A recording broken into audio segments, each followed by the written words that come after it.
No who your assets are and treat them well. उन्हें पहचानिए और उन्हें अच्छे से संभाल के रखिए।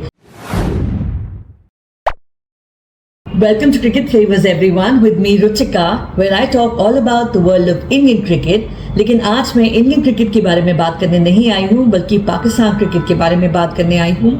एंड आई नो कि वो मेरी कंट्री नहीं है, वो मेरी टीम नहीं है और मुझे हक नहीं बनता है उनके बारे में बात करने का। लेकिन बहुत सारे पाकिस्तानी फ्रेंड्स इंडियन टीम और इंडियन क्रिकेट के बारे में यूट्यूब चैनल पे वीडियोस बनाते भी रहते हैं और मुझे लगता है कि मेरा ओपिनियन बहुत स्ट्रांग है एक ऐसी चीज़ के बारे में जो कल से पाकिस्तान में चल रही है। And I really wanted to share it with my friends in India and in Pakistan. I am talking about the news about Shaheen Afridi. Shaheen Afridi को लेकर एक न्यूज़ सामने आई है जिसमें कहा गया है कि एक रिपोर्ट लीक हो गई है जो पीसीबी की रिपोर्ट है जिसमें लिखा गया है कि पाकिस्तान के कोचेस और मैनेजमेंट है वो कुछ फिंगर्स पॉइंट कर रहे हैं शाहीन शाह अफरीदी को that he has not been very nice to them in the recent past. He has not been listening to the coaches, the staff. He has not been very good with the teammates, the captain, and so he has been framed as one of the main reasons for the World Cup debacle that Pakistan faced in the recent World Cup. To me, that's very, very surprising. I'm an outsider. I don't know about much of what's happening inside Pakistan's cricket, except what is probably presented through YouTube, etc. लेकिन जहाँ तक मेरे opinion का सवाल है तो शाहीन शाह अफरीदी एक ऐसी बॉलर है जिससे मैं भी कहूँगी कि मुझे as a cricket fan, as an Indian cricket fan डर लगता है। कहीं ना कहीं अगर मेरी टीम को कोई नुकसान पहुँचा सकता है during an India Pakistan match तो वो शाहीन शाह अफरीदी को I will always peg, I will always be afraid that he will come and take a very important wicket of somebody that I don't want to lose the wicket of, जैसे उन्होंने किया भी था world cup match में रोहित शर्मा का wicket लेके। So yes, I agree that Shaheen Shah has not really been in a complete good form that he used to be a couple of years back. जिस type का फॉर्म उनका होता था वो शायद कहीं ना कहीं एशिया कप से पहले जब वो इंजर्ड हुए थे उसके बाद से वैसा फॉर्म मुझे नजर नहीं आया है। लेकिन इसका मतलब ये भी नहीं है कि he has been solely responsible for the losses that Pakistan has faced. हमने एज आउटसाइडर्स जो चीज़ें देखी हैं, जो नोटिस की हैं, इनसाइडर्स को और भी ज़्यादा मालूम होगा कि वो क्या है। लेकिन I just want to share my opinion about how I feel that somewhere I feel कि शाहीन शाह अफरीदी को एक बलि का बकरा, एक स्केपगोट बनाया जा रहा है इस पूरे डिबैकल के लिए। First of all I will tell you one thing, मुझे बहुत अजीब लगा था जब शाहीन शाह अफरीदी की कैप्टनसी को ले लिया गया था after just a few matches और बाबर आजम जिनको कैप्टनसी से हटा दिया गया था which was very understandable because I think it's a very protocol thing to follow by any team कि अगर आपका कैप्टन अच्छा नहीं परफॉर्म कर रहा है, he has been given enough in many chances and there have not been any results that have been delivered by him, you tend to sack him and look elsewhere, look at a new captain, and which is probably what happened and Shaheen Shah Afridi was given the captaincy cap. लेकिन इतनी ही जल्दी वो captaincy cap उनसे ले लिया जाना and then put it back on the head of Babar Azam थोड़ा अजीब था। खैर, I was concentrating on my cricket and my team, so I really don't have anything to say about that. आपकी मर्जी, आपकी टीम, आपका बोर्ड, जैसे आपको सही लगे आपने किया। But as a player, I feel that Shaheen Shah Afridi के साथ थोड़ी नाइंसाफी हुई, थोड़ी इनजस्टिस हुई। अगर उसी बात का गुस्सा था जो शाहीन शाह अफरीदी अब निकाल रहे थे एज इज बीइंग प्रोजेक्टेड कि जिस तरह से वो मिसबिहेव कर रहे थे सीनियर्स के साथ में या मैनेजमेंट के साथ में, कोच के साथ में, तो आई एम वेरी सरप्राइज बिकॉज मुझे लगता नहीं है कि वो इस टाइप के इंसान है। That's again my personal opinion.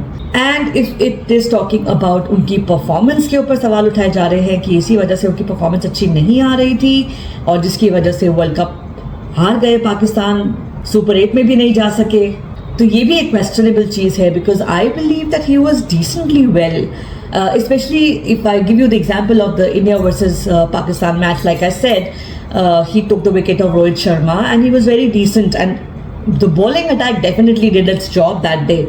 19th over में ही India को all out कर दिया था. They were not able to play one whole over and despite that the batting failed to chase the total down. So इस match में तो पूरी responsibility batting की थी and definitely not bowling.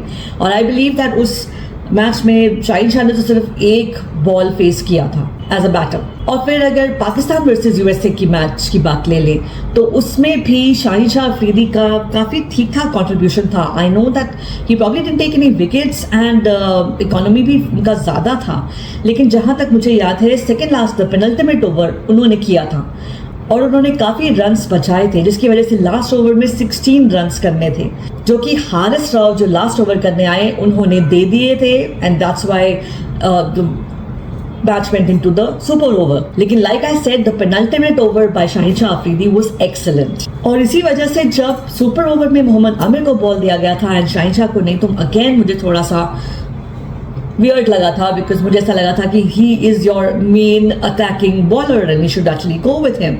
I think the commentators agreed with me also. तो थोड़ा सा अजीब था मोहम्मद आमिर को वो बॉल दे देना सुपर ओवर के लिए, बट मे बी जैसे वो बोल रहे हैं कि शाहिन शाह अफरीदी कोच की बात नहीं मानते थे, तो फॉर ऑल यू नो उन्होंने खुद ही मना कर दिया हो, जो कि मुझे ऐसा नहीं लगता है, but again I am speculating.